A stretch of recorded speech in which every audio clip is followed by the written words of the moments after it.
Hello guys, સ્વાગત છે તમારું આપણા મિની બ્લોગમાં। મસ્ત મજાનું ગુડ મોર્નિંગ થઈ ગયું હતું, સીધો જ આવી ગયો ખેતરમાં। જોઈ લ્યો, એક બાજુ આપણે પાણી પીવડાવાઈ ગયું હોય ને એક બાજુ પાણી પીવડાવવાનું બાકી, કેમ કે લાઇટ આજ વહી ગઈ છે ઘરની, હજી લાઇટ આવી નથી। એનું શું કરવું યાર? પછી શું મેં કીધું લાઇટ આવે તો અહીંયા થાય હવે। પછી લાઇટની વાઇટ જોઈને બપોર થઈ ગઈ તો 2 વાગી ગયા, પણ લાઇટ હજી આવી નહીં। મેં કીધું આજે આવશે કે નહીં આવે, નકર હોઈ જાવ। પછી શું ફાઇનલી મિત્રો લાઇટ બાઇટ આવી ગઈ, મેં કરી દીધી મોટર ચાલુ।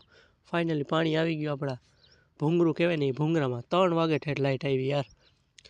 પછી શું મસ્ત મજાનું પાણી પાછું પીવડાવવાનું કરી દીધું ચાલુ। જોવો તમે જાય હે ને। પછી શું હું આવતો રહ્યો પાછો ને બાજુના ખેતરમાં ડુંગળી થોડીક બઠાવી લીધી, બઠાવાની જોઈ મેં કીધું બીજું શું હોય એમાં।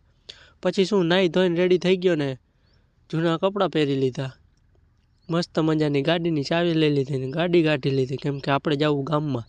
આજ થોડુંક શરદી જેવું થઈ ગયું, ટીકડી બીકડી મારવી જો।